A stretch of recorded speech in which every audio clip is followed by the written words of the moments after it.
They spit in her tip jar. Then the Mafia boss poured $50,000 on the counter. The air in New Adelphi is something you breathe with your teeth. It was just before dawn, that gray hour when the city hasn't decided if it's dying or being born. Salt frost, thick as paint, coated the steel guardrails along the river. Out on the water, past the cracked pavement of the promenade, the container ships groaned at Pier 19, metal straining against the tide. The sodium vapor lamps were still buzzing, casting a sick, sticky, honey-colored light on everything. Inside the Docklight Cafe, the air was warmer but just as tired. It smelled of burnt coffee grounds, industrial bleach, and the faint, sweet rot of the river clinging to the windows. Cala Reyes, was 24 years old and living on the fumes of the night shift. My rag was gray, moving in slow circles, trying to erase the rings left by a dozen cups that had come and gone. The counter was my world. In front of me sat the jar. It was thick glass, meant for pickles or preserves, with a chipped mouth.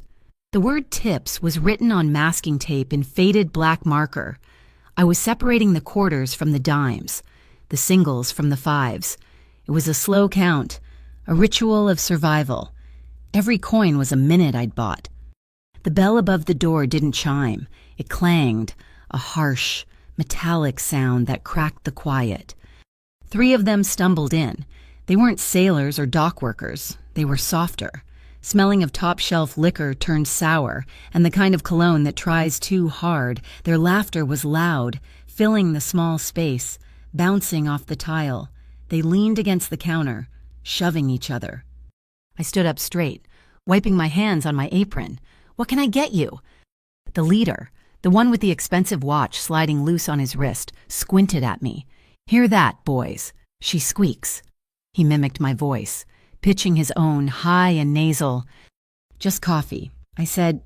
My voice was low. It was always low at the end of a shift. "Look at that," another one said, pointing at my ear. "She found that in a gutter." I touched the small silver hoop. It was cheap, true, but it was mine. I felt the heat rise in my face, a hot tide of shame and anger. I hated this part of the job. I hated the feeling of being small, of being a target just for existing. "Black coffee, 3, I said, turning to the machine. Wait, the leader said, grabbing the tip jar.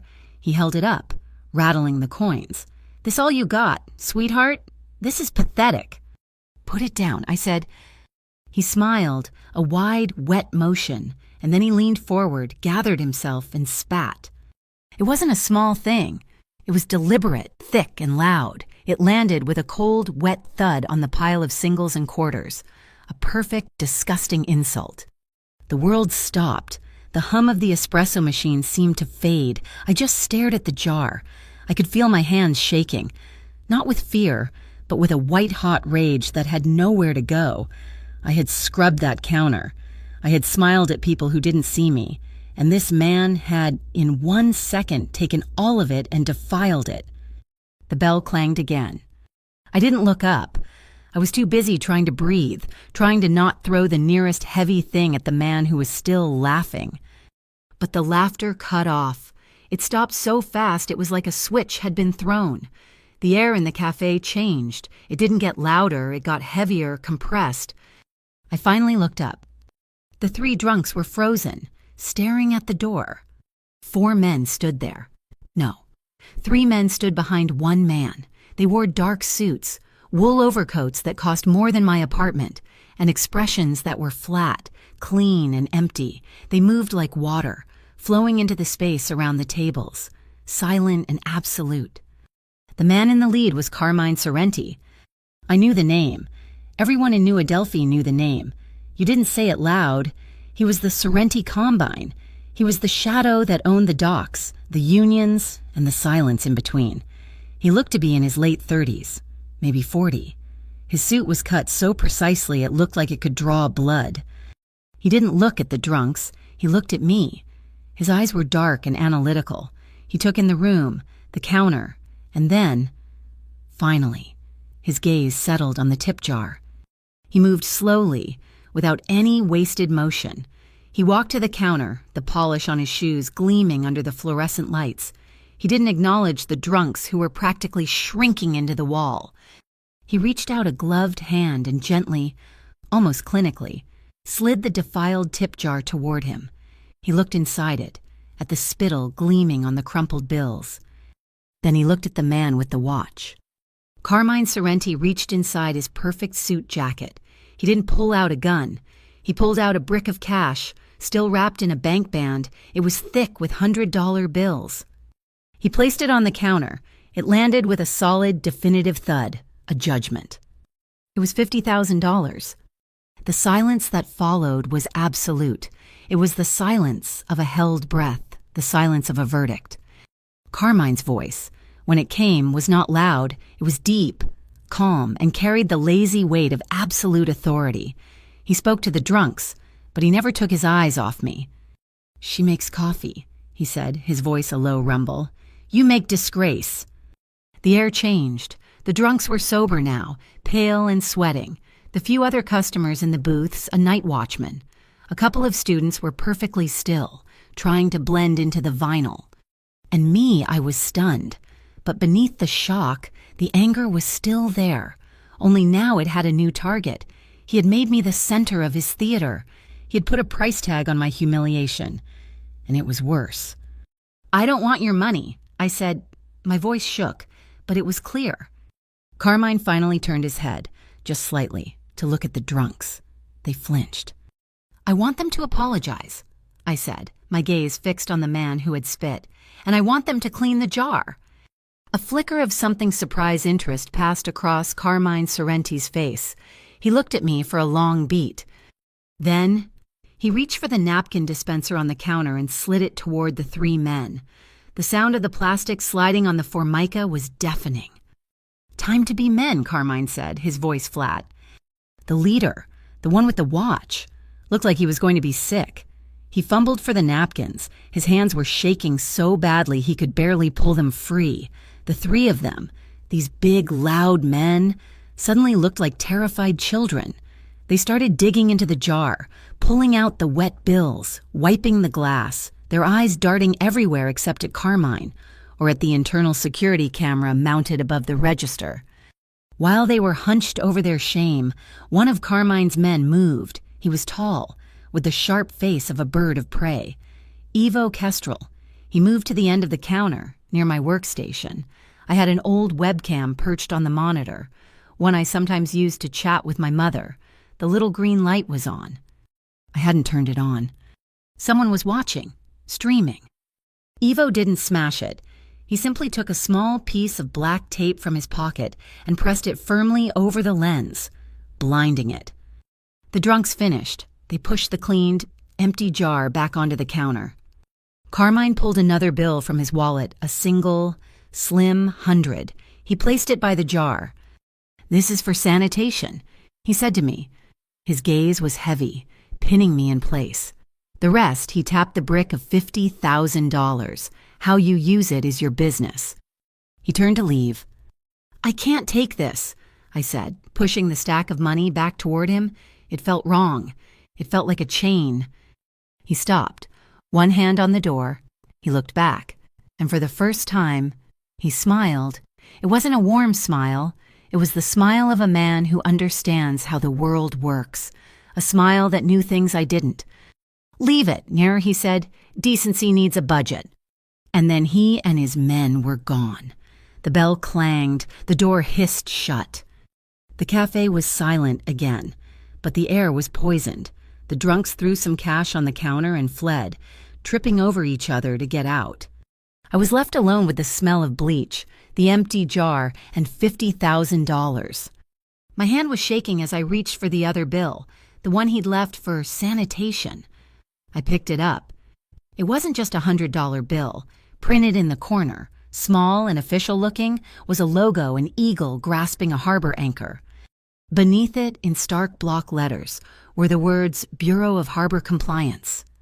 I'd heard the name before, in whispers from the longshoremen who came in at 3 a.m. A ghost agency, a branch of the government that wasn't the government, a name people muttered when they talked about how things really got done on the water.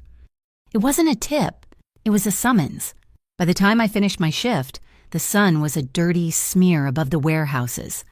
I took the $50,000. I didn't know what else to do. I couldn't leave it. I couldn't keep it. I put the brick of cash into my backpack, where it sat heavy as a tombstone against my textbooks and my sketchbook. I felt its weight with every step I took home to my tiny fourth-floor walk-up. I hid it under the floorboard beneath my bed, next to the shutoff valve for the radiator. I didn't sleep. I just watched the light change in my room. The next day, the world broke open. Someone had filmed it, not just the webcam that Evo Kestrel had covered, but someone in the booths, with a phone. The clip was everywhere. It was on NextWave, New Adelphi's own streaming gutter. The title was lurid, barista humiliated, then the Dawn dropped $50K. It had 800,000 views by noon. I walked into the docklight for my shift, and the place was a zoo. The line was out the door. But they weren't here for coffee. They were here for the show. They were filming me with their phones, whispering, pointing. I was no longer Cala Reyes, barista. I was the girl from the video. I was a curiosity.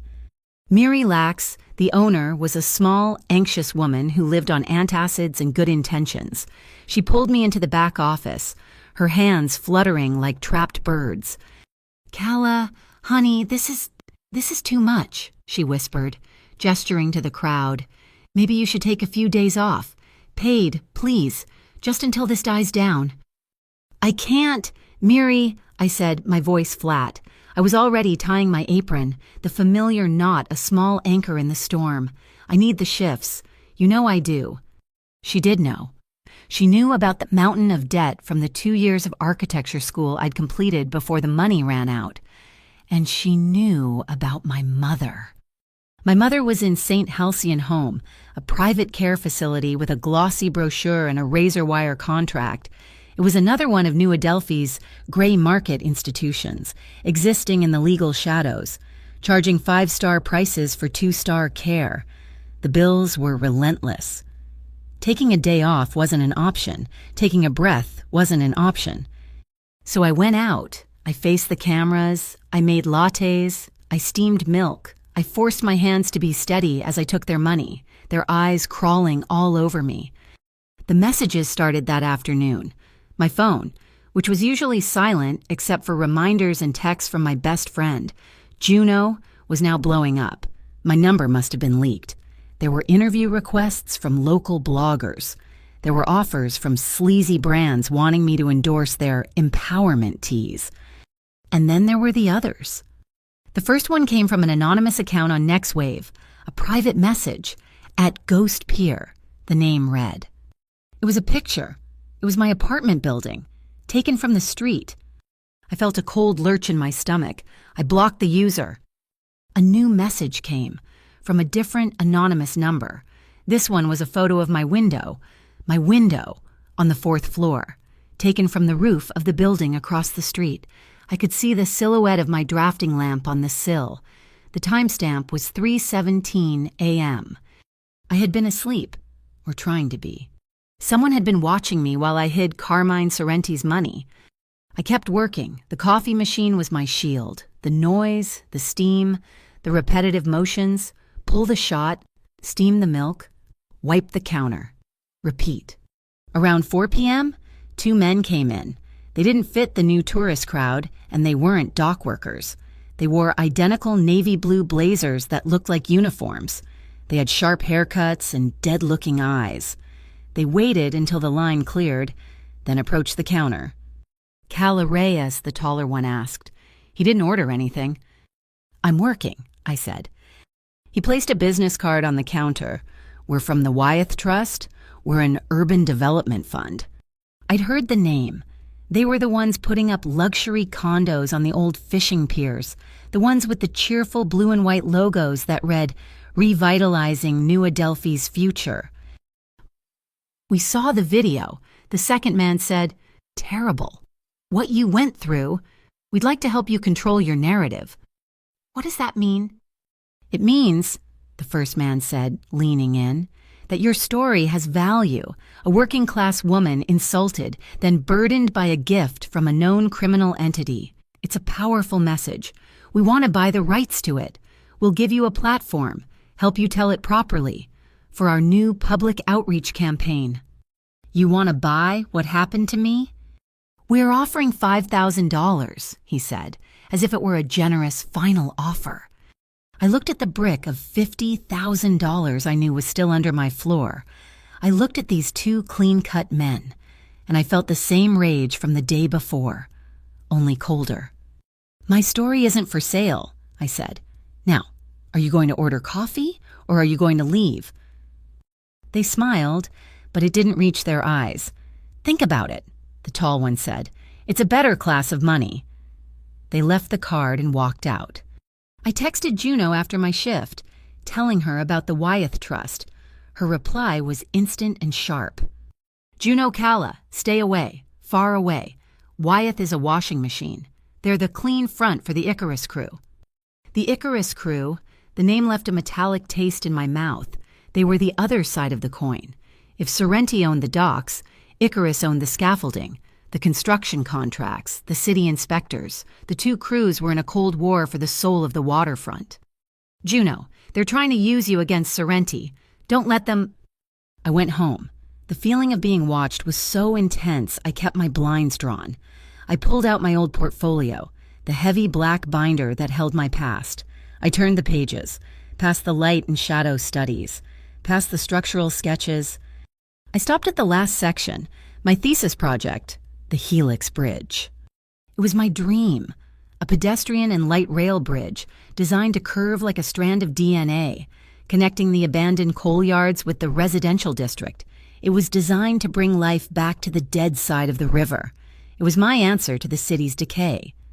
City Hall had rejected the proposal. Of course. The letter was clipped to the page. Financially unfeasible and structurally overambitious. I traced the elegant curve of the main support cable with my finger. It was feasible. I knew it just required someone to care more about connection than about profit. I packed the sketchbook and my best drawings into my backpack. I didn't know why. I just couldn't leave them in the apartment, not while a ghost peer was watching. The next day, the window of the Docklight Cafe exploded. It wasn't a brick, it was a steel ball bearing, fired from a wrist rocket or something similar. It punched a perfect spider-webbing circle in the glass right at my eye level. I screamed and dropped a tray of cups. Mary was in hysterics. While she was on the phone with the police, my cell rang, a blocked number. I picked it up. Hello. Give back the dirty money, circus freak. The voice was a digital buzz, distorted and sexless. Give it back, or the next one goes through your skull. I hung up, my hand trembling so hard I dropped the phone. The police came. They took a report. They looked at me with bored, suspicious eyes. You know a guy named Carmine Sorrenti, one of them asked, chewing on a toothpick.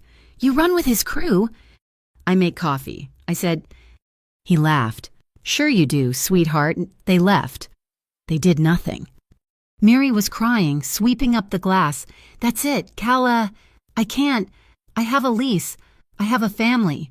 I'm closing. Mary, no, please. This is what they want. I don't care what they want. I want to be safe. Give me one more day, I pleaded. Just one more.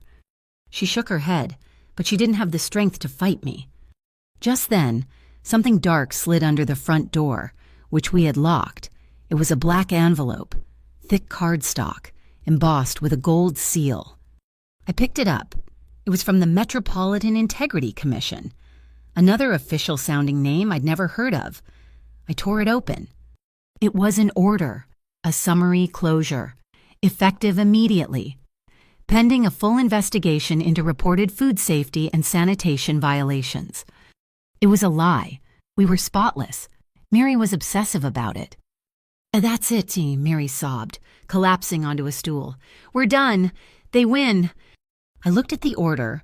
I looked at the broken window. I looked at Mary, defeated, and all the fear, all the humiliation. It burned away. It left something hard and cold in its place. I walked to the front door and unlocked it. I turned the neon open sign back on. "Calla, what are you doing?" Mary shrieked. I walked behind the counter. I hit the power switch on the espresso machine. The familiar, loud hum filled the cafe. I grabbed the portafilter and slammed it into the grinder. "I'm making coffee," I said. It was an act of defiance. It was the only weapon I had. I was tamping the grounds when a shadow fell across the counter, blocking the weak morning light. A black sedan, long and silent as a shark, had pulled up to the curb. The door of the cafe opened. The bell didn't clang this time. It was like the sound was afraid to make itself known. It was Carmine Sorrenti. He was alone. He wore the same kind of dark, flawless suit.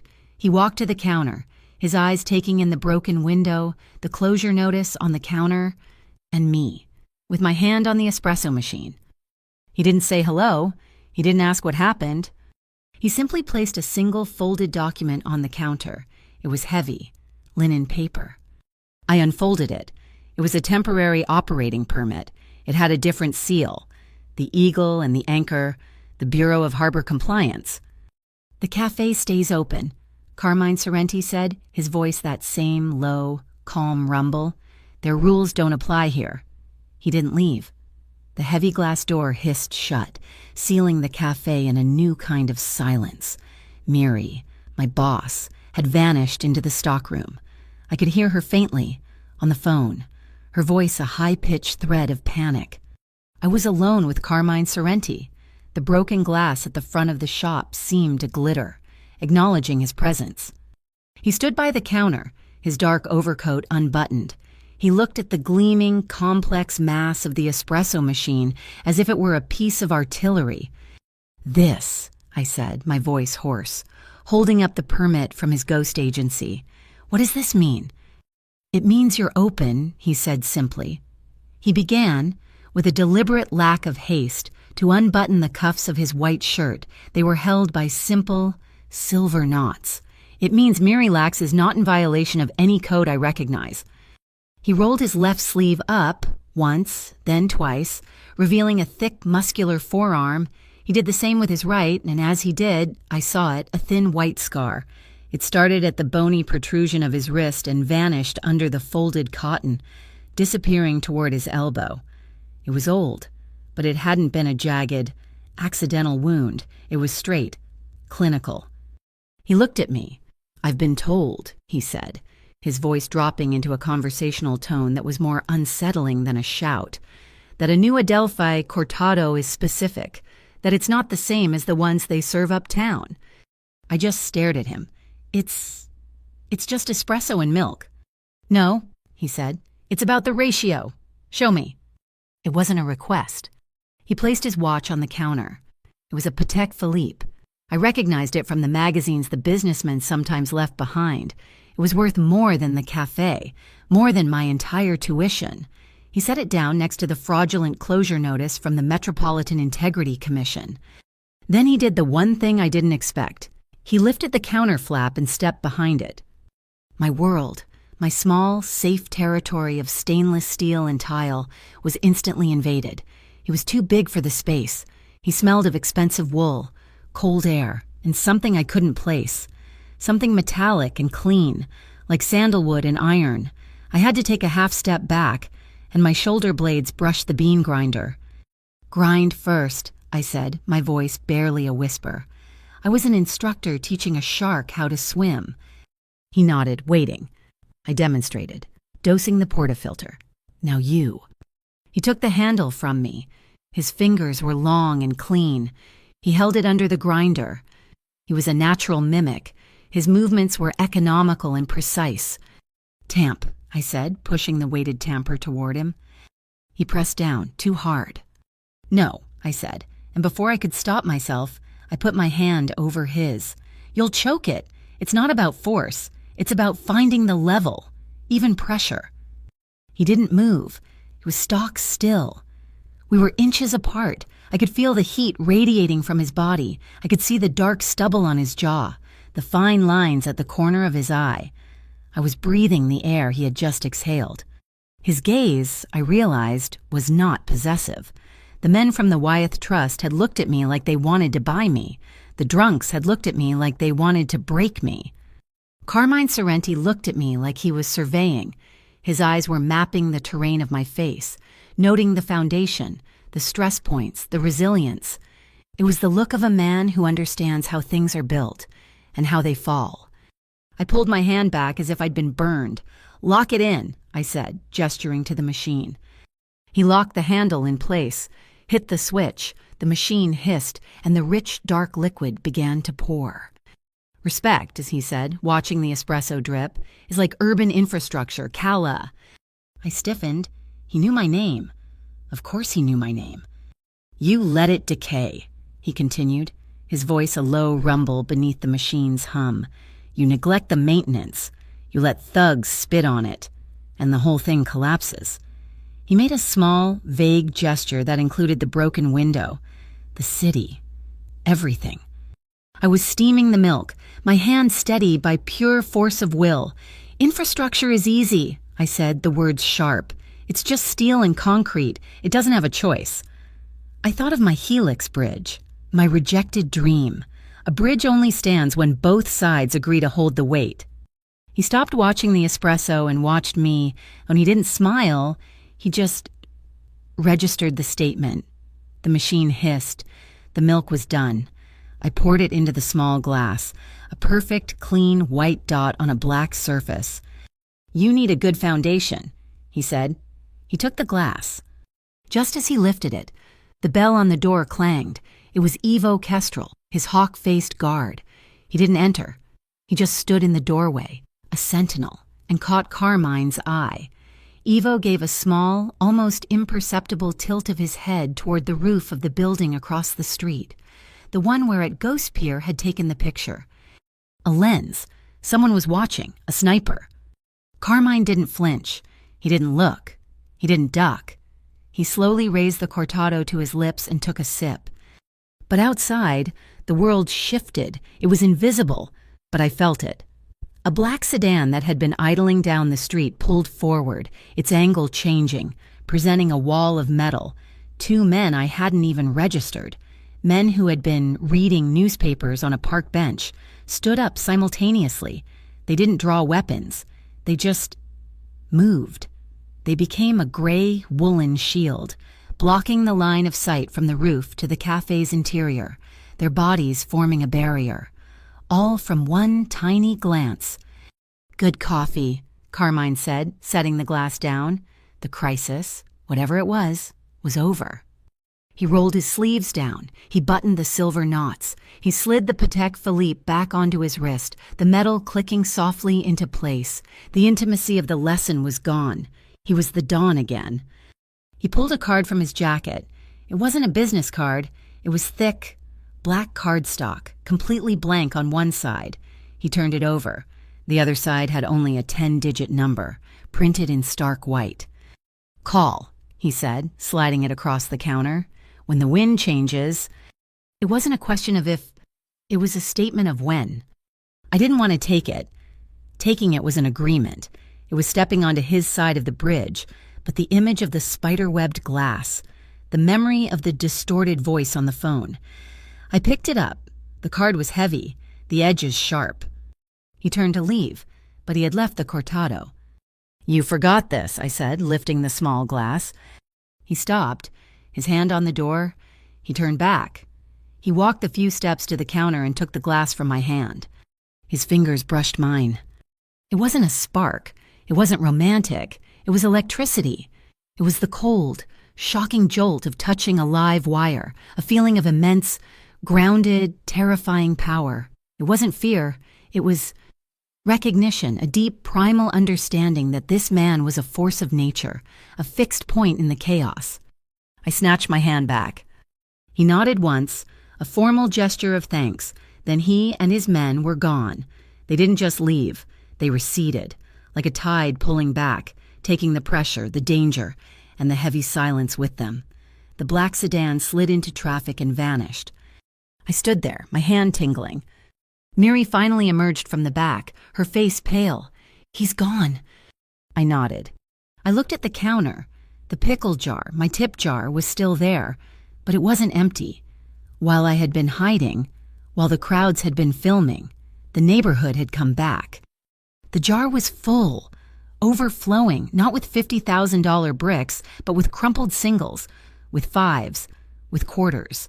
And jammed in between the money were folded scraps of paper, receipts, torn off corners of napkins. I pulled one out. "Thanks for staying open, Calla." I pulled out another. "New Adelphi sees you. Don't let the suits win." A third. "This is for the window." My eyes blurred. They hadn't been filming me because I was a freak.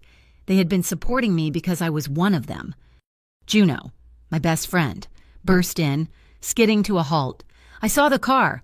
I saw Sorrenti. Calla, what the hell just happened? Are you okay?" I just pointed to the jar. She read the notes, her eyes wide. She looked at me, a slow, fierce smile spreading across her face. "Well, damn, Calla," she said. "This is a storm. You can't fight it. You're the story now. So you might as well use it, Monday. You have to steer into it." She was right. I thought of the $50,000 under my floor. I thought of the Wyeth Trust, the Icarus crew, and the shark who had just taught me his own infrastructure lesson. I thought of my mother, trapped in St. Halcyon home, and the bills piling up. I took my backpack from under the counter. I pulled out my portfolio, the one with my thesis, the Helix Bridge, my dream.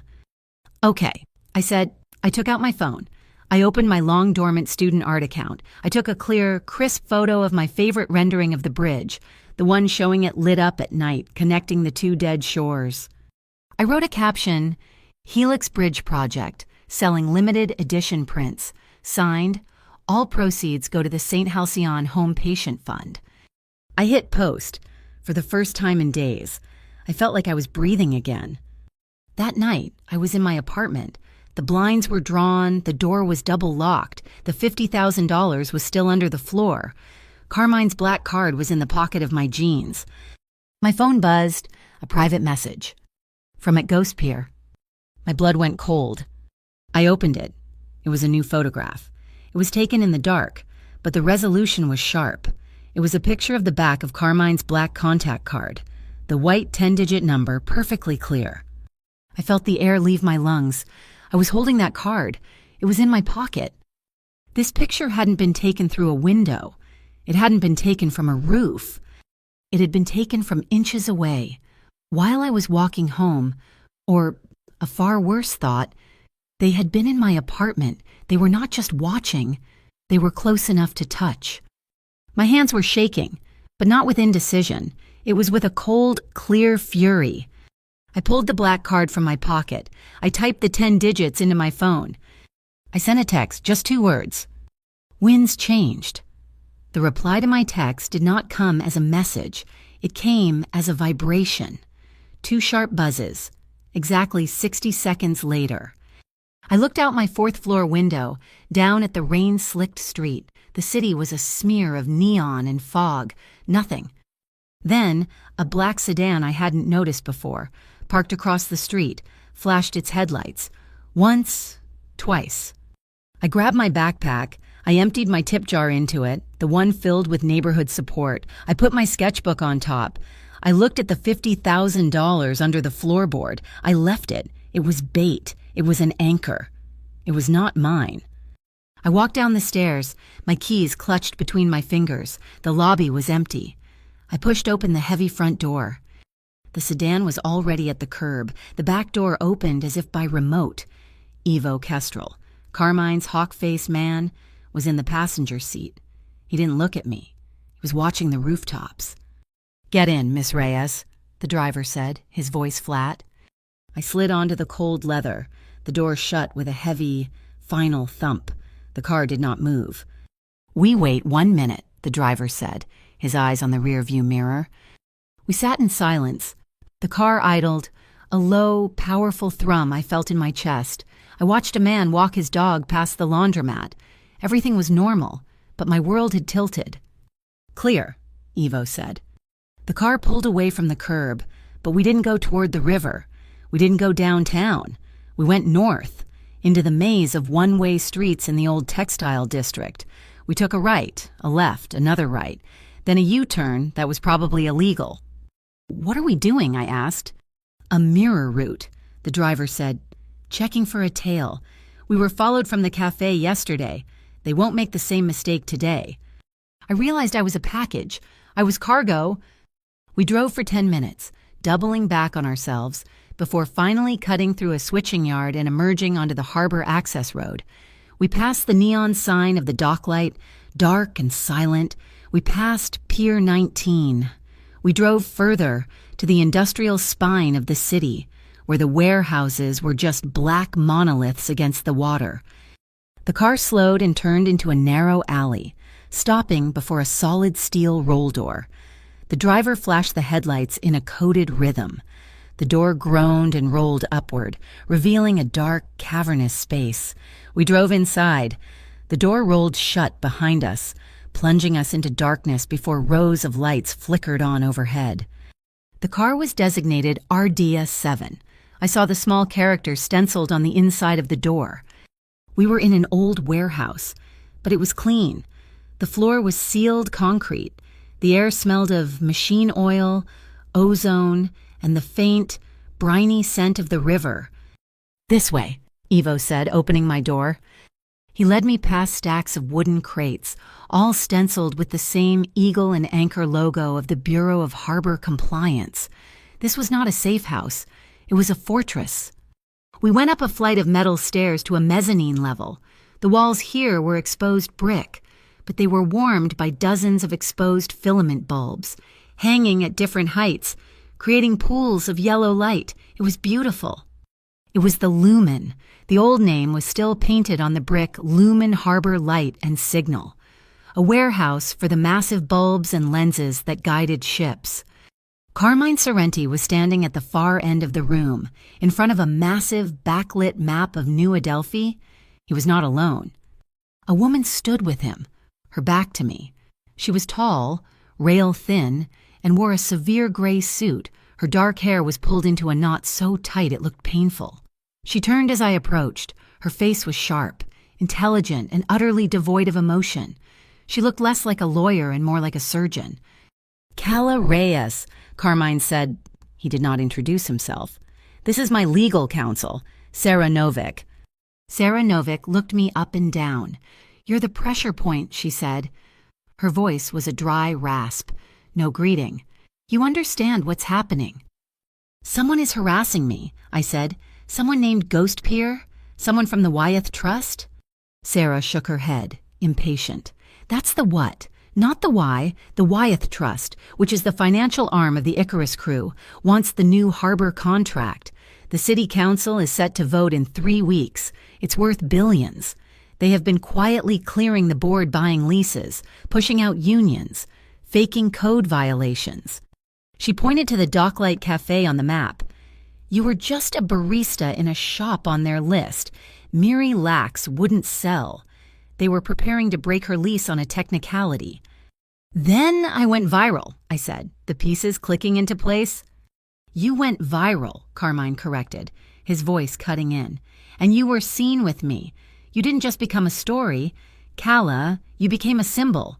Wyeth couldn't just crush you. They had to use you, turn you against me, paint you as the victim of a mob boss." "And Ghost Pier, their deniable asset," Sarah said, "designed to terrorize you into accepting Wyeth's protection. The men in the blazers, the phone calls, the broken window. It was all a script. It ends with you on Next Wave, crying, accepting their $5,000 check, and denouncing Carmine." Carmine pointed to the map. It was a web of red and blue lines. "This is our city," he said. He tapped the trade nodes, the shipping lanes, the council districts he controlled. Then he tapped a block of buildings downtown. "And this is their bank." The label read ESIB, Eastern Seaboard Integrity Bureau. "Another ghost," I whispered. "Worse," Sarah said. "It's a quasi-public agency.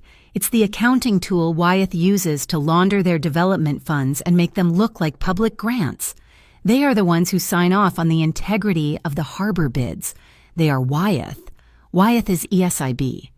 Carmine looked at me, which brings us to the plan, a de-escalation. Sarah took over, pointing to a new screen. Phase 1. Secure the asset, the Docklight Cafe.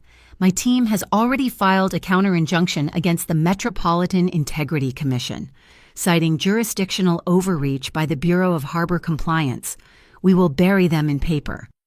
Phase 2, Carmine said, is neutralizing Ghost Pier. Evo is tracking the signal. We find the source, we cut the head. Phase 3, Sarah finished, is the narrative. They want to use your story. We take it back. Your friend, Juno Pell. She runs a local podcast. Yes, Tip Jar Truths. I was stunned. They knew about Juno. It's just a small... She just talks about local issues. It's trusted, Carmine said. You will go on her show. You will tell your story. Not the one Wyeth wrote, the true one, the spittle, the window, the closure notice. You will tell them you are a citizen of New Adelphi, and you are being harassed by a predatory developer. I stood there, the weight of their strategy pressing down on me. They were using me, just as skillfully as Wyeth. I found my voice. It was shaking, but it was firm. No. Sarah Novick raised an eyebrow. Carmine just watched me, his face unreadable. I have conditions, I said, my heart hammering. I will not be the reason for a war. I won't have my name on a body bag. We are not at war, Sarah said dismissively. This is a legal dispute. I want your word, I said, looking straight at Carmine. No blood. No one gets hurt. You don't get to cut the head if it means what I think it means. You don't use my story as an excuse to take their territory. I was terrified. I was a barista giving orders to a killer. Carmine held my gaze. The silence in the room stretched thin. I could feel Evo behind me, motionless. I could feel Sarah's impatience. Carmine nodded, a slow, deliberate motion. No smoke, he said. No kitchen knives, just legal. And public opinion. You have my word. A kitchen knife, the street term for a stiletto, the classic Mafia weapon. He was agreeing to my terms, in his own language. Good, I said, though my legs felt weak. Now, what about my mother? Sarah's face tightened. We're working on that. St. Halcyon is complicated. They're part of it, aren't they? They have investment ties to the Wyeth Trust, Sarah admitted. Carmine put a hand on my shoulder. It was not a comfort. It was a redirection. We can't work here, he said. He led me from the main room, down a short hall. He opened a door. My breath caught. It wasn't a bedroom. It was a studio. It was an architect's office. A massive, backlit drafting table stood in the center. The walls were lined with corkboard. On a steel shelf were rolls of tracing paper, drafting pencils, scales, T-squares, and a single elegant black clamp lamp. He had not given me a cage. He had given me an office. He saw the look on my face. I saw your portfolio, he said simply. The one in your backpack, when Evo's man put a tracker in it, after the cafe incident. The honesty was a punch. He had tracked me. But he had also seen me. He had seen the Helix Bridge. You're suspicious of me, he said. Good. You should be. But I am also suspicious of men who build ugly things. The Wyeth plan for the harbor is ugly. It's cheap, and it will fail. My phone buzzed in my pocket. A text message. It was from St. Halcyon Home. Notification. Dear Miss Reyes, your mother's care plan has been upgraded to our Premier Wellness package, effective immediately. Your monthly co-pay will be adjusted. My blood ran cold. I texted back I didn't authorize this. The reply was instant. It is a mandatory facility-wide upgrade for her wing. Your new monthly balance has doubled. I couldn't breathe. Doubled. I couldn't even afford the original. This was it. This was the squeeze. Sarah, I said, my voice strangled. Sarah was already at my side, reading the screen. It's a contract trap, she hissed.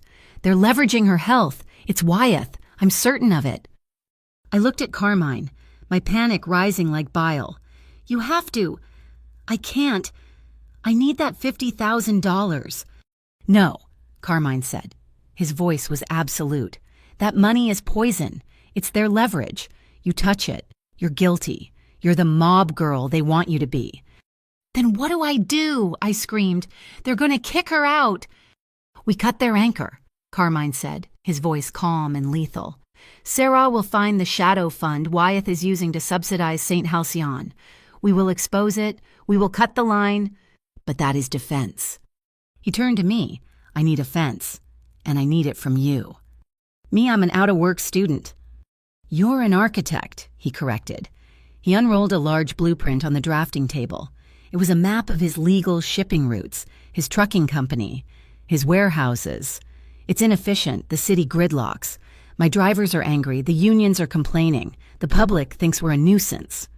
He looked at me, his dark eyes intense. "You designed the Helix Bridge.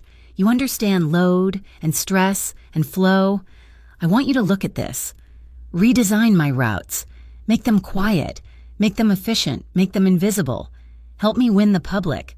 Kala, help me show them that my infrastructure works." It was a trade. My mother's safety for my intellect. He wasn't just offering protection. He was offering a job. "I will." I said. "I was a partner now, not a victim.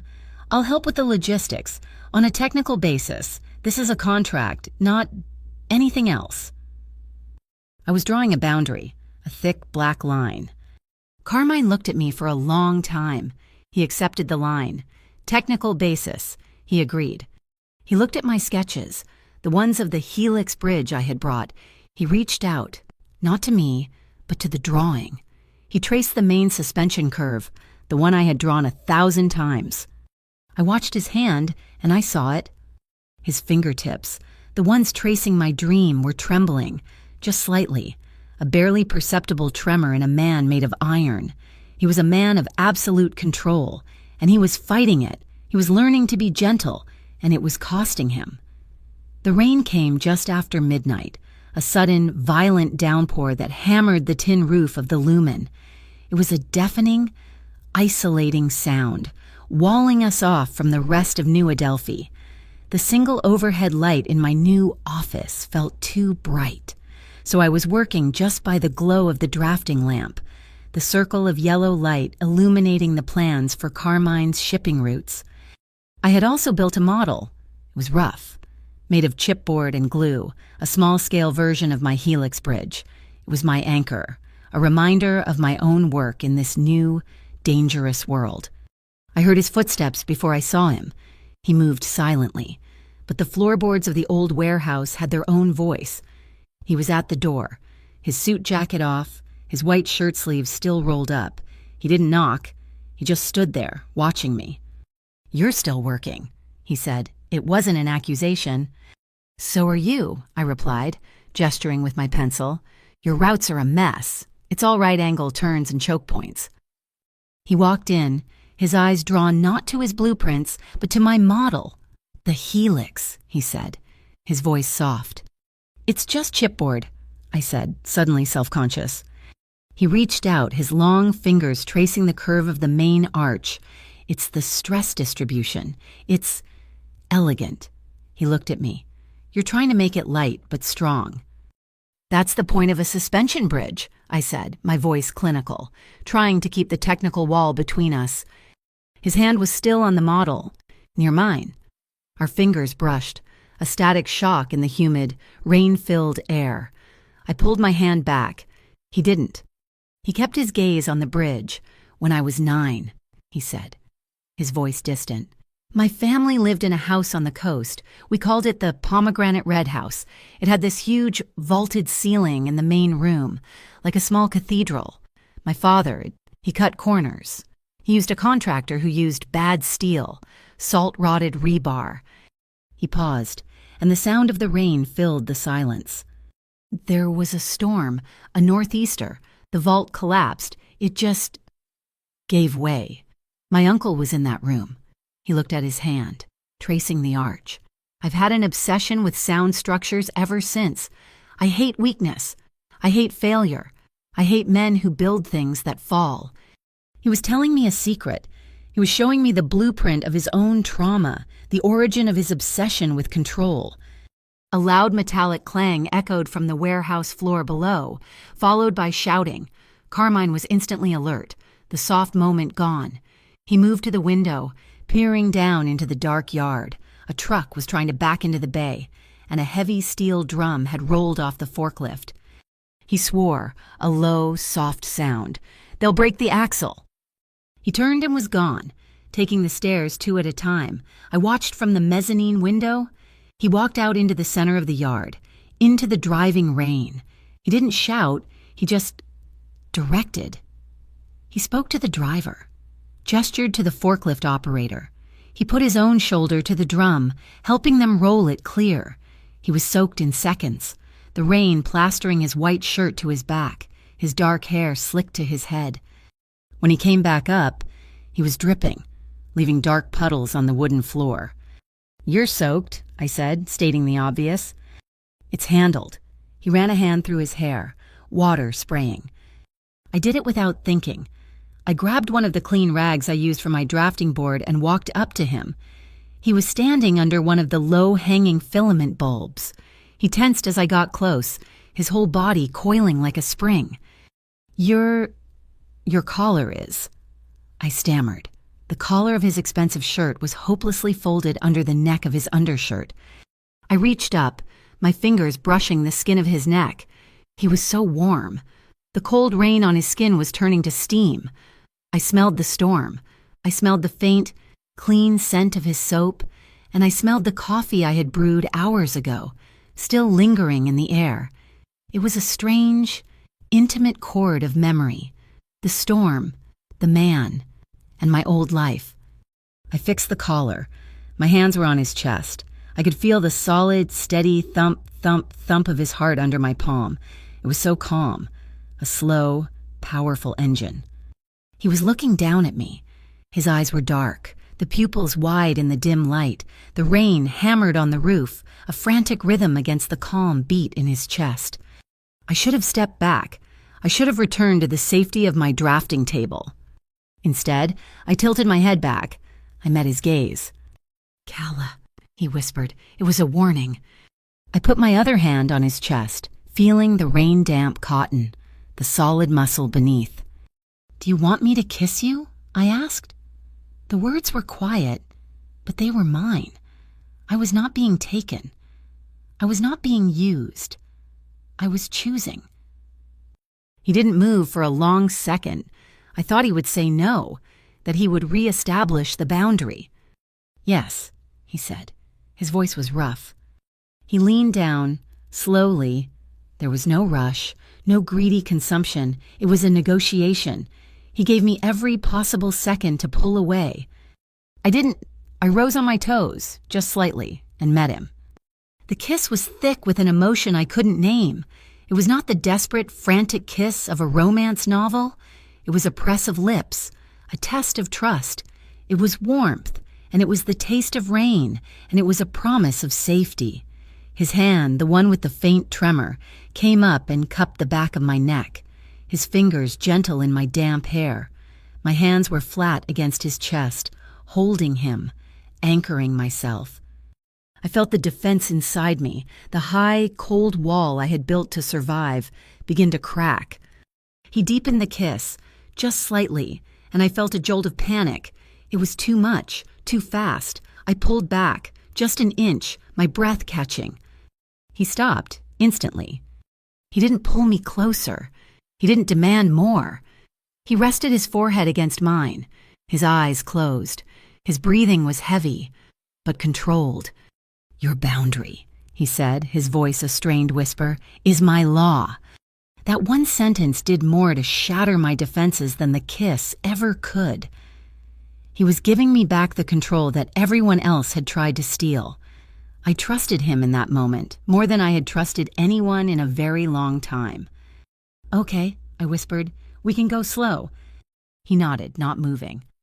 Later, I don't know how much later, we found a section of the warehouse wall that was painted with old, black chalkboard paint used for tracking inventory. I picked up a piece of chalk. "Conditions," I said. He stood beside me, watching. I wrote 1, no force, ever. He took the chalk from my hand. His handwriting was sharp, angular. 2, no violence on my behalf. I took it back. 3. You do not touch Miri or Juno. Their lives are not yours. He wrote 4. No more surveillance. Personal privacy is respected. We stood there looking at our treaty, written in dust on a brick wall. The nights fell into a new rhythm. I worked on his roots, losing myself in the mathematics of flow and logistics. He would be in the main room, running his shadow empire, his voice a low, constant murmur on the phone. Sarah would come and go, her face a mask of legal fury. One night, or rather 3 in the morning, he came into my office. I was rubbing my eyes, the blueprints blurring. "You're tired," he said. "I'm fine, I just need more coffee." "No," he said, "you need tea." He went to the small kitchen unit in the corner and made ginger tea, the sharp, clean smell cutting through the stale air. He handed me a mug. Our fingers brushed. This time I didn't pull away. He sat on the stool opposite my desk, sipping his own tea. He wasn't watching me with that surveying gaze anymore. His eyes were softer. The drawbridge of his defenses was lowering. He was not a Don. He was just Carmine. My phone, sitting on the desk between us, lit up. A message from at Ghost Pier. My stomach turned to ice. Carmine saw it. His eyes hardened instantly. I opened it. It was just one line. "The lumen has a leaky roof, and so does his heart." I looked up at Carmine. He had gone utterly still. This was not a text from across the city. This was not from a rooftop. A leaky roof. His heart. That was a reference to our conversation, to the pomegranate red house. No one had heard that conversation except me and him. Unless... "They're close," I whispered, my voice trembling. "Carmine, they're here. They can hear us." He didn't panic. He just set his mug down slowly. He raised one finger to his lips. "Shh." Then he made a swift downward slashing motion with his hand. "Kill the lights." I slammed my hand down on the switch of the drafting lamp. The room plunged into near total darkness, the only light coming from the faint glow of the filament bulbs in the hallway. He was at my side in a second. He didn't grab me. His hand, warm and calloused, closed gently around my wrist, a gesture of pure guidance. He pulled me, silently, off the stool and drew me back, away from the windows, into the solid concrete shadows of the inner wall. He put his back to the wall and pulled me in front of him, shielding me with his body. We stood there, in the dark, breathing each other's air, listening. The only sound was the rain, a steady, endless drum. After a long minute, I felt the terror begin to subside, replaced by the solid reality of his presence. I was safe. I leaned back, my head coming to rest on his shoulder. I could feel the tension in his muscles, the coiled readiness. "Carmine," I whispered. So low it was just a breath against his skin. "Don't make me your story." I felt his lips brush my hair as he spoke, his voice a ghost in the dark. "I'm not Calla. You're the storyteller." The war we were fighting was silent, waged on paper and in fiber optic cable. Sarah Novick, looking more like a general than a lawyer, filed a 700-page community grievance petition at the Civic War Forum. It was a technical marvel of legal obstruction, demanding a full environmental and economic audit of the Wyeth Trust. Carmine's order to his men was absolute, an extension of our agreement. No smoke, no kitchen knives, he had said. And that now included the visible threat of force. His men at the forum were dressed like day traders, their suits immaculate, their hands empty. They were there to observe, to be seen being peaceful. They offered no provocation, giving Wyeth security no excuse to escalate. Then it was my turn. Juno's podcast, Tip Jar Truths, went live that afternoon.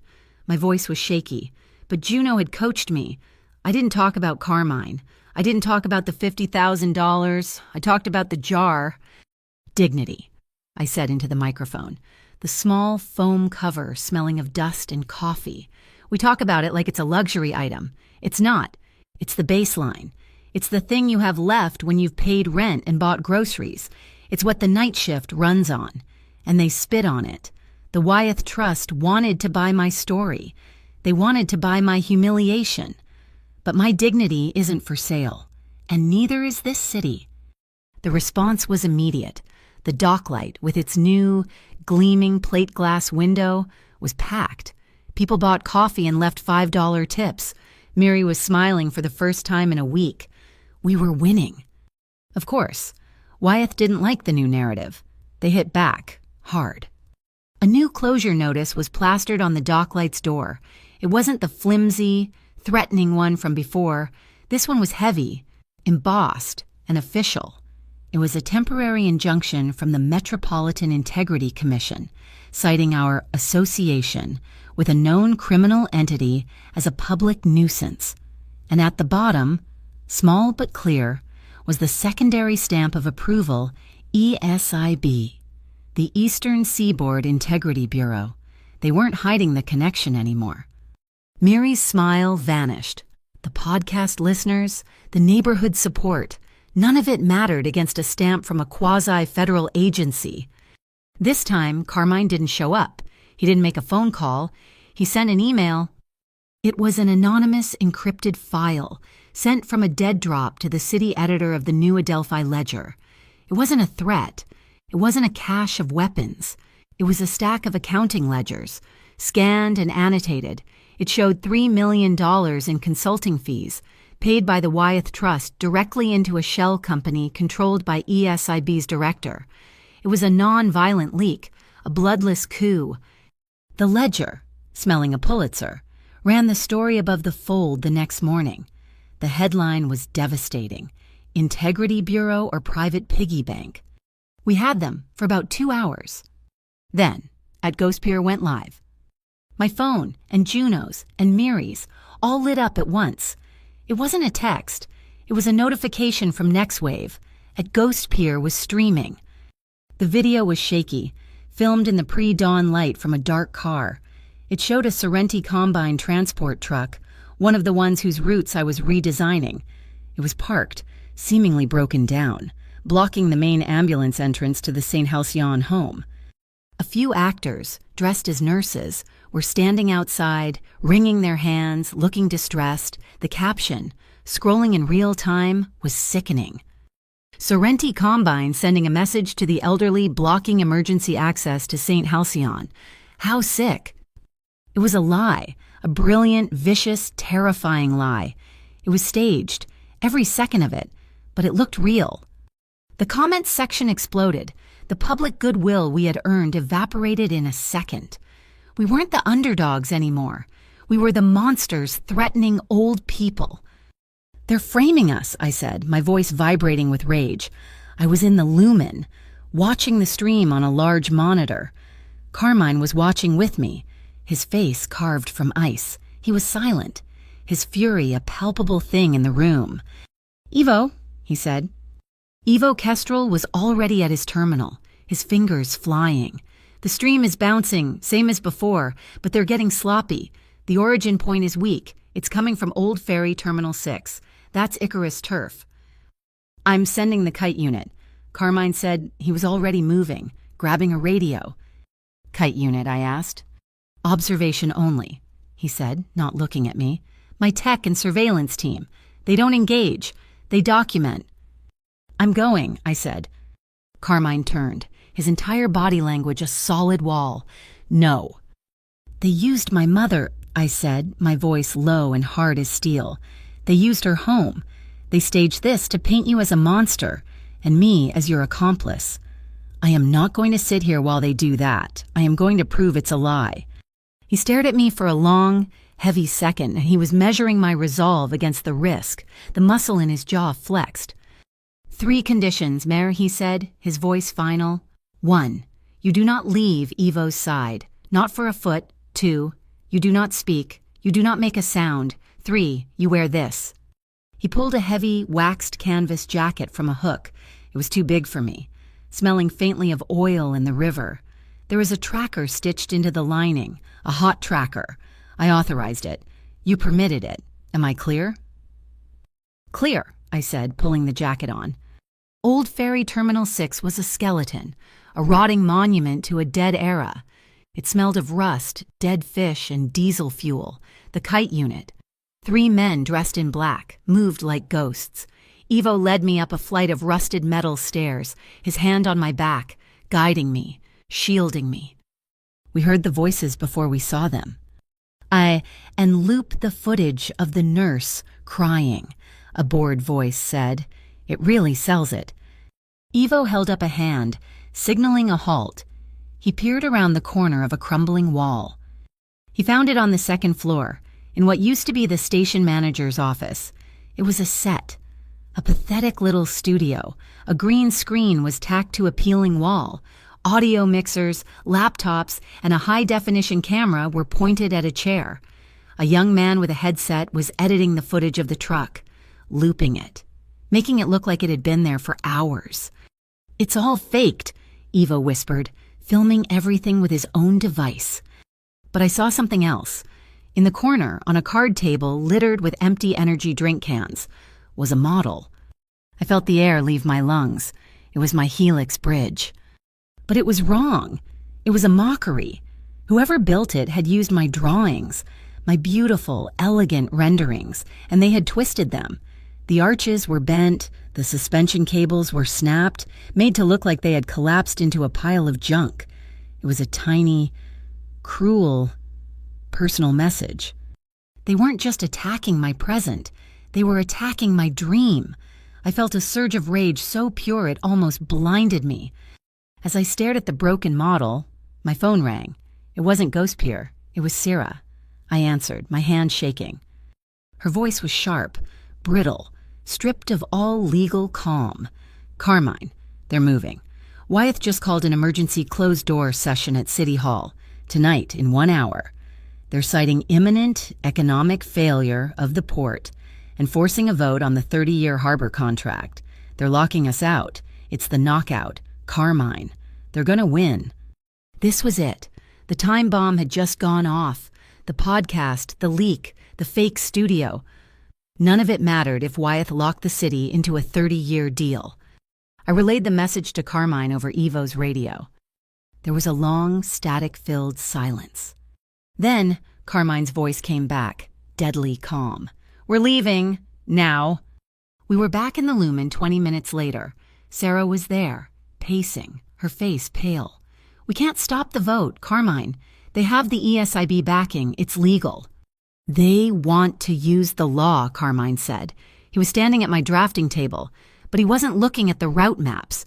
He was looking at my other drawings, my professional analysis, the structural integrity reports I had run on the current wharf pilings, the ones showing the saltwater corrosion, the stress fractures. He picked up his phone, and he didn't call Ivo. He called a number I didn't recognize, a direct line. "This is Sorrenti," he said, his voice flat, devoid of emotion, pure business. "Activate the Bureau. I'm citing Section 14B, structural risk." My head snapped up. "Yes," he continued, his eyes locked on my drawings. "I have a third-party structural analysis citing imminent failure risk to the wharf's foundation. I want every active contract on that pier suspended, pending a full, independent structural review. Yes, all of them. Wyeth's included. Effective immediately." He hung up. He looked at me, the ghost of a smile on his lips. He had just activated his own ghost agency, the Bureau of Harbor Compliance. He had used my technical skill, my architectural analysis, as the clean legal basis to stop the entire game. "You want to play by the rules, Calla," he said, his voice a low rumble. "Fine. We'll use your rules." The City Hall vote was scheduled for 8 p.m. It was 7:10. We did not go straight to the tactical room Sarah had set up. We did not go to the fight. Carmine's sedan, the silent Ardea 7, cut through the evening traffic. Climbing the steep hills that overlooked the harbor, he was silent, his profile rigid, his eyes on the road. We stopped at Crown Line Overlook. It was the highest point in New Adelphi, a place for tourists and teenagers. But tonight, it was empty. The wind was sharp, cold and clean, smelling of pine and the distant dark salt of the sea. Evo and two other men stayed by the car, their dark forms melting into the shadows, a perimeter of quiet loyalty. Carmine and I walked to the stone balustrade.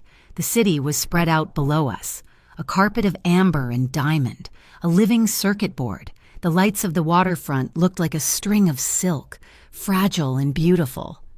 "The day of the tip jar," he said, his voice low, the wind snatching at the words. He wasn't looking at the city. He was looking at me. I was driving past. "I have a live feed of the cameras on that block. I saw those three men go into your cafe. I saw their body language. I saw the leader lean over the counter." He paused, turning to face me fully. "And then I saw your face. On the monitor. You weren't afraid. You were calculating. You looked like you were measuring the distance, figuring out how hard you'd have to swing the metal scoop to break his teeth. It was a no-surrender look." He let out a small breath, a puff of white in the cold. "I told my driver to stop. I turned the car around." I processed this. He hadn't been a savior descending from on high. He had been a man who recognized a fellow fighter. "They rejected your Helix Bridge," he said, nodding toward the dark, empty stretch of water between the coal yards and the residential shore. "They said it was a dream. They tried to break your structure." "And they broke yours," I whispered, remembering his story. "The pomegranate red house, the collapsed vault." We stood there, two people defined by the structures that had been taken from us. He understood my bridge. I understood his obsession with foundations. He reached out. He was wearing his thin, black leather gloves. He didn't touch my face, but just brushed his gloved fingers against my hair, tucking a strand that the wind had whipped free back behind my ear. His touch was incredibly gentle. "I won't use your wound to win my war, Calla," he said. "Your bridge. It's not a weapon for me. It's the point." "And your uncle is not my leverage," I answered, my voice thick. He stepped closer. The cold air was a wall between us, but the heat from his body was a furnace.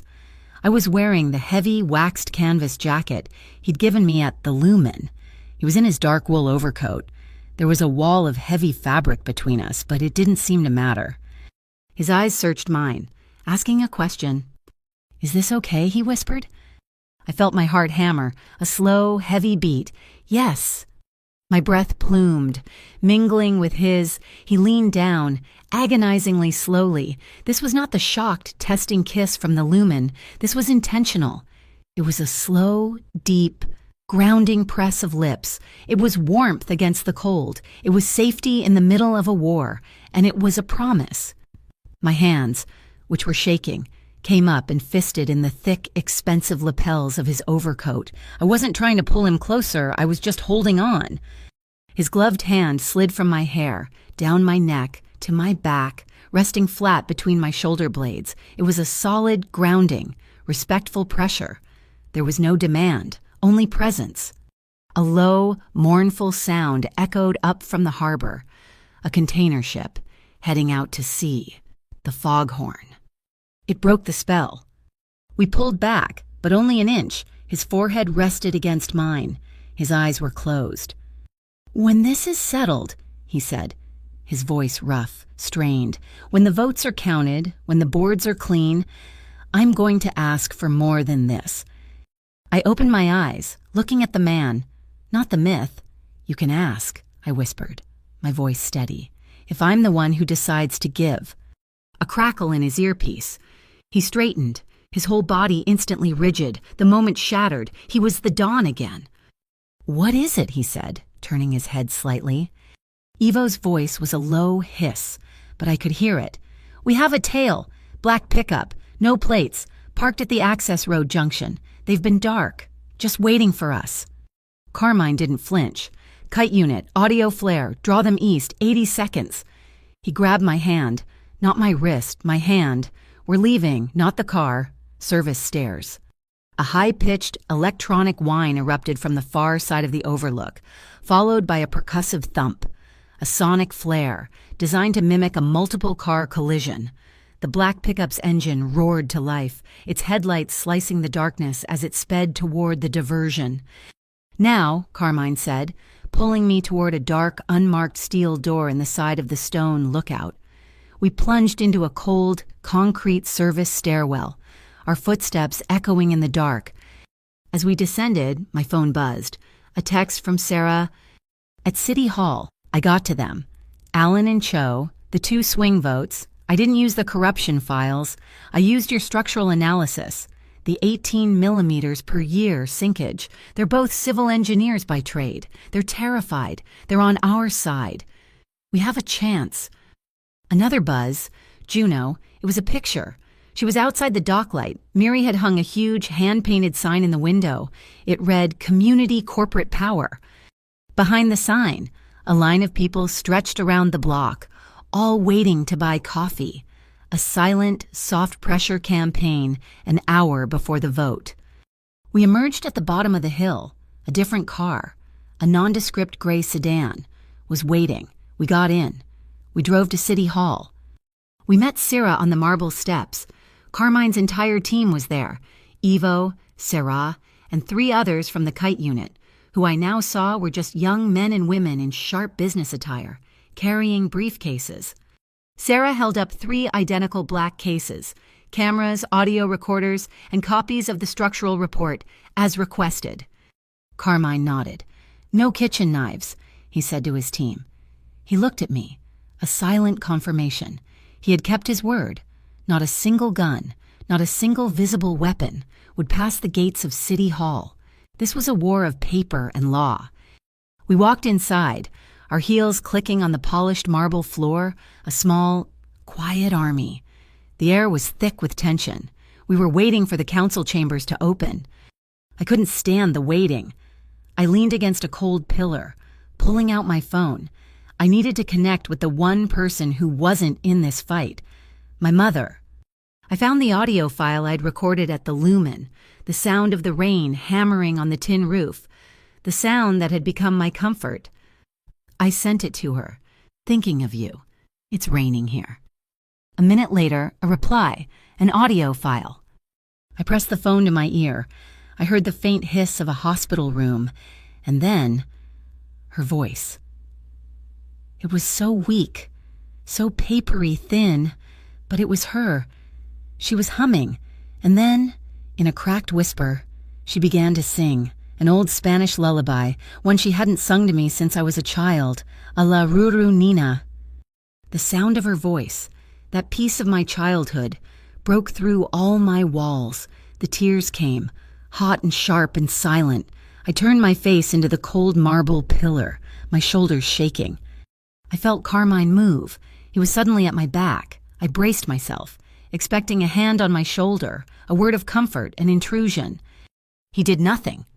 He just stood there, a silent, solid presence, an inch from my back. He didn't touch me. He didn't speak. He simply stood guard, giving me the privacy and the space to break. He was a shield against the world, even from himself. I wiped my eyes, pulling myself back together. I nodded, just once, to let him know I was okay. Juno ran up, her face pale, holding her phone. Calla, they just posted. She showed me the screen, a new tweet from at Ghost Pier. The bridge falls tonight, it read, not with concrete, but with hearts. It was a new threat, an ambiguous, terrifying threat. They weren't planning to use violence. They were planning to destroy us in that room, in front of everyone. The council chamber was a cathedral of old wood, bad lighting, and stale fear. It was packed. The Wyeth Trust and their army of lawyers took up the first 5 rows, a sea of identical navy blue suits. We, my small team of Sarah, Ivo, and the kite unit with their briefcases took the back row. Carmine didn't sit with us. He stood in the shadows by the main entrance, a silent observer. His presence, a weight in the room. The president of the council, a man whose suit was as tired as his face, called the emergency session to order. Wyeth's lawyer, a sharp-faced man from the Metropolitan Integrity Commission, spoke first. He was slick and dismissive. Mr. President, members of the council, we are here to discuss an economic emergency. The port needs leadership. The Wyeth Trust provides it. The allegations. He said the word like it tasted bad. leaked to the ledger are unsubstantiated, anonymous slander. The injunction filed against the Docklight Cafe is a matter of public safety.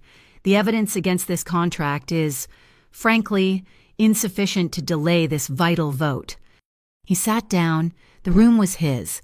He had set the narrative. We were just noise. Then Sarah stood up. She walked to the central podium, her heels clicking, a sharp, precise sound. "Sarah Novick, counsel for Miri Lax and the Docklight Cafe," she said, her voice cutting through the smug silence. "The gentleman is correct. This isn't about slander. It's about safety, which is why we invoke Section 14B of the new Adelphi Harbor Compliance Act." A confused murmur went through the chamber.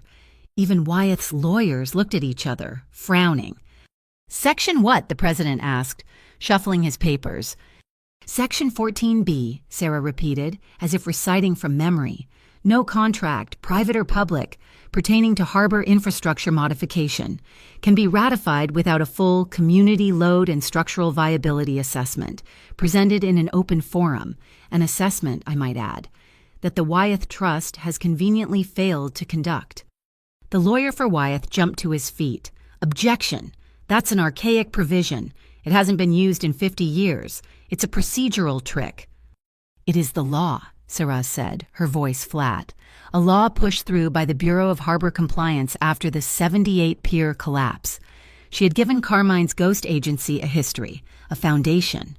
And we just happen to have a community-led structural assessment right here." She turned, her gaze locking on me. "The council will now hear from Calla Reyes, a lead designer on the Helix Bridge project and a structural analyst." My heart leaped into my throat. This was it. I grabbed my laptop and walked to the podium, my legs shaking. I plugged my machine into the projector. The massive screen behind the council lit up. It wasn't just a drawing, it was my full digital model, rendered in 3D.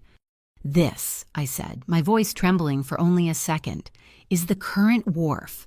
This is the structure the Wyeth Trust wants to build their 30-year plan on." I hit a key. "These are the wind maps for the last 10 years, showing the vortex effect around Pier 19. I hit another. "These are the seismic readings from the harbor fault line." Then I ran the simulation. "And this," I said, as the model began to bleed colors, "is the stress deformation. Based on the load of their proposed development, Wyeth's plan will cause a foundational sinkage of 18 millimeters per year.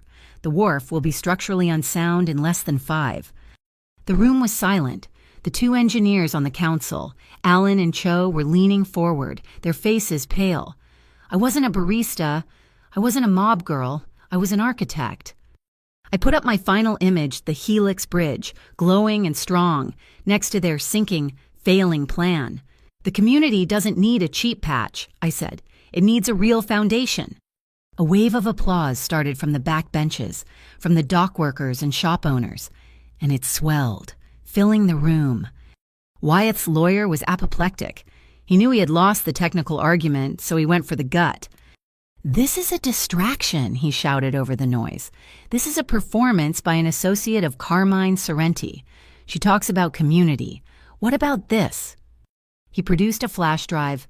"We have footage," he announced to the room, "of a Sorrenti combine truck this morning, blocking emergency access to the St. Halcyon nursing home, threatening the elderly. This is the community she represents."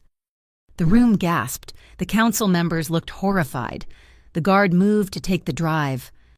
"Objection," Juno Pell shouted from the press gallery. "You are not recognized." "Miss," the president snapped. "I don't need to be," Juno yelled, holding up her phone. "I'm a journalist, and I'm live streaming. You want to see footage from St. Halcyon? How about we show them the raw footage from Old Ferry Terminal 6?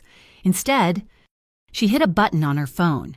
The feed from her Next Wave stream, Tip Jar Truths, hijacked the public Wi-Fi.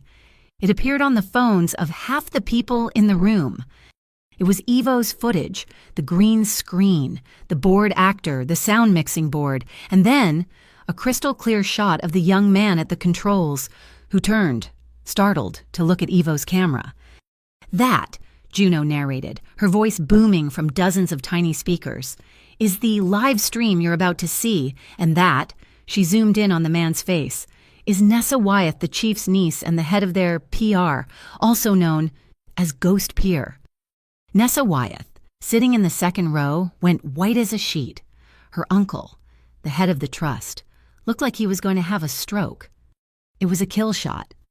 Sarah Novick stepped back to the podium, calm as a winter morning. She held up a single piece of paper, the invoice. "And in case there was any doubt about the insufficient evidence," she said, her voice resonating with pure, cold logic, "this is a copy of the $3 million consulting invoice from the Wyeth Trust to the Eastern Seaboard Integrity Bureau, the same ESIB that stamped their closure notice on my client's cafe, the same ESIB whose representative is sitting right there." She pointed to a man in the front row. All eyes turned. The ESIB representative, who had been looking so smug, was now stammering, his face bright red, shuffling his papers, looking for an escape. It was a checkmate, a bloodless, paper-cut execution. The council president, seeing his entire political future imploding, slammed his gavel. "Order, order, in light of this new information, this vote is postponed indefinitely." He slammed it again. "This council is opening a full, independent investigation into the Wyeth Trust, the ESIB, and the Metropolitan Integrity Commission. This session is adjourned." It was chaos. Wyeth and his team were screaming, shoving papers into briefcases. Nessa was being shielded by security. The press, led by Juno, swarmed them. We won. We just stood there, in the back row, as the tide of angry, defeated suits washed past us. In the grand marble lobby, it was our turn to be swarmed. The community members, the dock workers, the other small business owners, they all came to me. They were clapping me on the back, shaking my hand, thanking me. "You showed 'em, Calla. That was brilliant. Way to stand up for us." I was overwhelmed, blinking, trying to smile. I looked for Carmine. He was 20 feet away, standing by a pillar, just as he had been in the chamber. He was watching me. He made no move to join me. He didn't try to take credit. He just watched, his face unreadable, but his eyes were proud. He was giving me the moment. He understood that this victory had to be mine, and mine alone. A small, elderly man in a building maintenance uniform shuffled up to me, his eyes averted. "Miss Reyes." "Yes." This came for you, to the mailroom, about an hour ago." He held out a simple, brown paper-wrapped package, about a foot long. "I didn't order—" Ivo Kestrel was at my side in a fraction of a second. His hand closed on the maintenance man's shoulder. Not hard, but with absolute authority. "Where did you get this?" "Mailroom, sir, I swear, just like I said." Ivo's eyes were scanning the package. He pointed to a small, hand-drawn symbol in the corner, next to my name. It was a crude drawing of a pier, a ghost pier. My blood turned to ice. Ivo took the package from the man. "Clear the area," he said, his voice a low command. The well-wishers sensed the change, the sudden drop in temperature, and they backed away. Ivo placed the package on the marble floor. He didn't rip it open. He methodically, carefully, sliced the tape with a small pocket knife. He unfolded the paper. Inside was not a bomb. It was a piece of metal. It was heavy, dark, and curved. A piece of rusted 19th century steel, pitted with salt. It looked like a fragment of an arch, cut from an old bridge. Beneath it was a single white card. I picked it up. The message was typed. "Any arch collapses if the one holding the pillar betrays." I looked at Carmine. He had seen it. He was at my side, the space between us gone. His face was a mask of cold, controlled fury. He took the note from my trembling hand. He read it. His jaw clenched so hard I thought it would break. He didn't look at Ivo. He didn't look at the threat. He looked at me, his dark eyes boring into mine. He spoke, his voice so low, so soft. It was for me alone, a vow. "No one," he said, "touches you while I'm still breathing." We didn't have time to celebrate the victory at City Hall. We'd only been back at the Lumen for 10 minutes. the adrenaline still singing in my veins, when the world went black. The lights, the monitors, the hum of the servers, everything died at once. A total, plunging darkness. "Stay," Carmine's voice commanded, a low growl in the black. A second later, the monitors flickered back on, but with a sick, greenish-white cast, the infrared backup system. We were ghosts on a screen. "Broad-spectrum power cut," Ivo Kestrel said from his terminal, his voice unnervingly calm. "They've isolated the block." "They're coming," I whispered. "No," Ivo said, his fingers flying across the keyboard. "They're drawing us out. I've got a signal. A powerful, unshielded telemetry feed. It's a drone controller. High gain." "Where?" Carmine asked, his body a tense silhouette against the green glow. Ivo's face tightened. "Damn it, it's on the roof. St. Halcyon home." My blood went cold. The threat from the mailroom. Any arch collapses. The fake truck. The tweet. It all snapped into focus. It was a choice. A sick, twisted ultimatum. They were threatening my mother to get me out of the lumen. They wanted me to run, to choose between my safety and hers. "They're baiting us," Carmine said, his voice a blade. "They'll have a team waiting at the home, ready to grab you the second you show up. And they'll have another team waiting here for me." "You can't," I said, my voice strangled with panic as I grabbed his arm. "Carmine, please, you can't go there. You can't turn my mother's home into a war zone. No smoke. No kitchen knives. You promised. You can't. Please." He looked at my hand on his arm, then at my face. The cold fury in his eyes softened. Just for a fraction of a second, he nodded. "You're right," he said. "Your rules. We won't go in hard. We'll use a virtuous lens." He turned to Sarah. "The Bureau. Now, I want a full, non-negotiable emergency medical transfer order for Kala's mother. Site. Unstable air quality from the nearby port. Something they can't fight in court." Sarah was already on her phone. "Done." "Ivo," Carmine said. "The kite unit, I want you to rig the RDS-7 with a signal spoofer. Make it look like I'm in that car, and send it on a hard run to the coal yards. Make it loud, make it fast. Nessa Wyeth wants me. She can come find me." He turned to me. "She'll take the bait. She's arrogant. She wants the kill shot herself." "And us?" I asked. "We're taking the bus." 20 minutes later, I was standing on a dark street corner, 2 blocks from the lumen, my heart a trapped bird in my chest. A city bus, the number 12 line, hissed to a stop in front of me. The doors opened. The driver, a burly man with a union pin on his jacket, just nodded. "Rough night for a ride, miss." The bus was empty, except for one small woman in the back, wrapped in a blanket. My mother. Sarah had worked a miracle. A compliance team, 2 of Carmine's men in legitimate paramedic uniforms, had used the official order to extract my mother for her emergency checkup 3 minutes before Nessa's drone signal had even gone live. They had been 1 step ahead. I ran down the aisle and fell to my knees, burying my face in her lap. She was frail, confused, but she smelled like home. Kala, Mija, what? "It's okay, Mama," I whispered, holding her hand. "We're just going for a ride." The bus pulled away from the curb, merging into the sparse, late-night traffic, a ghost in plain sight. Across the city, at the coal yards, the trap was sprung. Nessa Wyeth, high on her phantom power, had personally led a team of Icarus crew thugs to the dark pier. They had seen the RDS-7, Carmine's signature car, parked and waiting. They surrounded it, but when they smashed the windows, the car was empty. Just a small, blinking signal spoofer on the front seat. And then he appeared. Carmine walked out from behind a stack of rusted shipping containers. He was alone. His hands were empty, held loosely at his sides. He was illuminated by the harsh headlights of their own trucks. Nessa Wyeth, furious at the deception, stepped out to face him. Her face a mask of rage, her pet at Ghost Pier was streaming live, ready to capture the downfall of the dawn. "You want me, Nessa." Carmine's voice was calm, carrying across the empty yard. "Here I am. Don't touch her." While Nessa's camera was fixed on the man she hated, another stream went live. Juno, coordinating with the dockworkers union, had a man on a motorcycle filming the side of the number 12 bus. The split screen on NextWave was devastating. On one side, Nessa Wyeth, surrounded by armed men, trying to menace an unarmed Carmine.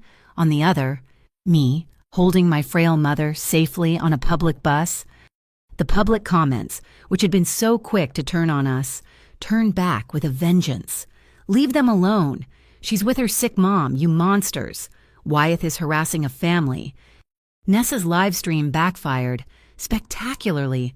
She was no longer a corporate raider. She was a bully, threatening an old woman and her daughter. She saw the comments. She saw her defeat. She screamed in pure animal rage. But she was a Wyeth. She didn't give up. She adapted. She won't be safe for long, she hissed at Carmine. She pulled out her phone and made a call. All units, forget the pier. Get to Riverside Station, intercept the number 12 bus. Stop her, stop that bus. My phone buzzed. It was Evo. They're rerouting. Every Icarus man in the city is heading for Riverside. They'll be there in 5 minutes. The bus driver heard it too, his radio crackling. They're blocking the routes. Miss. Stop at the station, I said, my voice clear. I was done running. Calla, no, my mother whispered. It's okay, Mama, I'm not an architect for nothing. I pulled out my phone. I didn't call Carmine. I called Sarah. Sarah, I need a favor.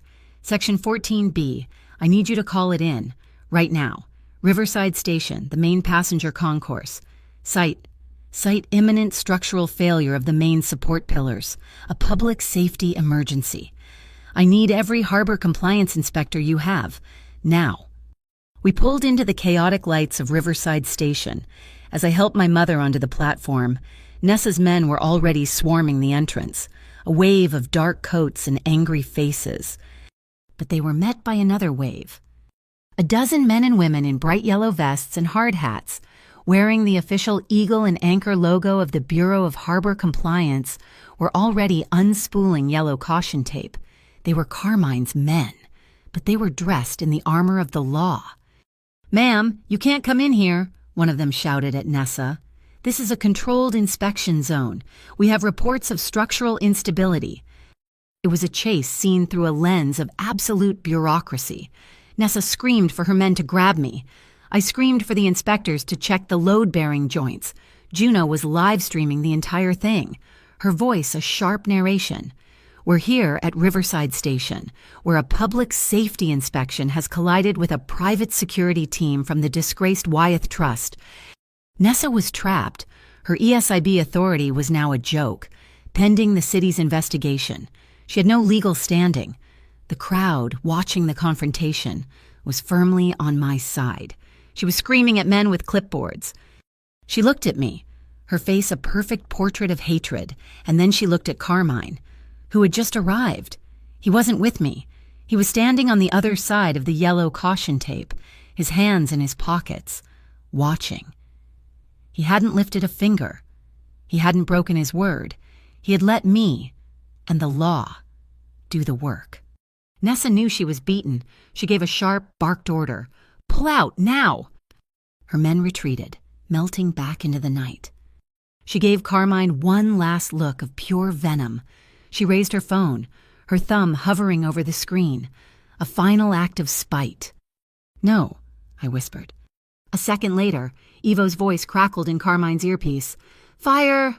The lumen! She had an incendiary on a timer. We were there in 5 minutes. The street was blocked by fire trucks, but the fire was already out. We ran into the main hall.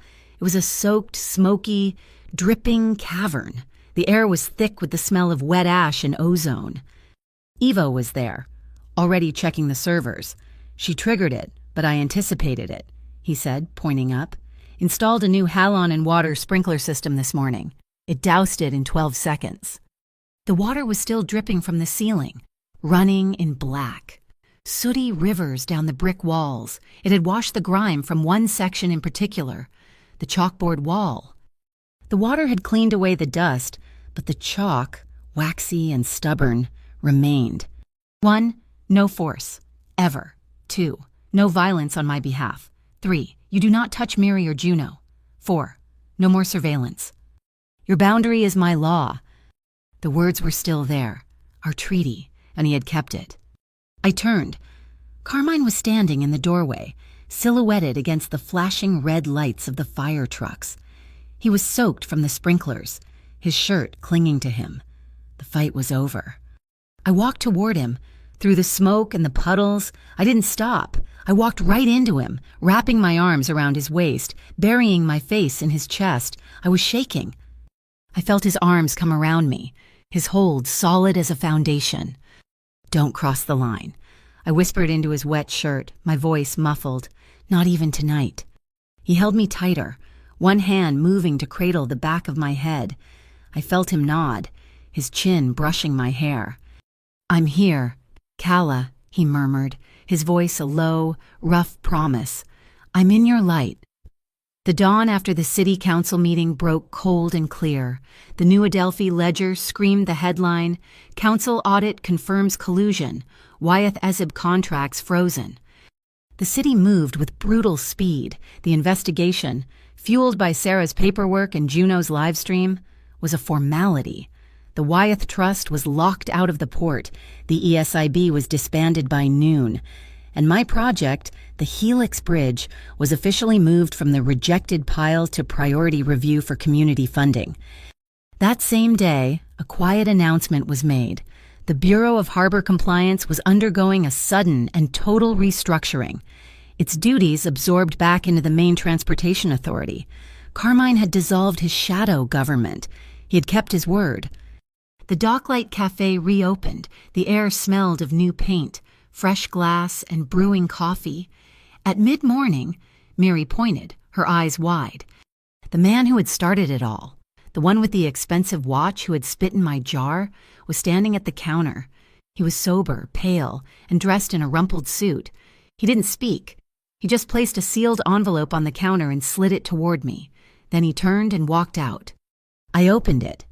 Inside was a short, handwritten letter of apology and a certificate, signed by a judge, committing him to 20 hours of community service at the waterfront soup kitchen. Juno had her phone out. Should I film this post-it? I shook my head, folding the letter. No, my dignity doesn't need a camera. The system Calla believed in, the one Carmine had bypassed, began to work. Nessa Wyeth was charged with 3 counts of evidence tampering and conspiracy.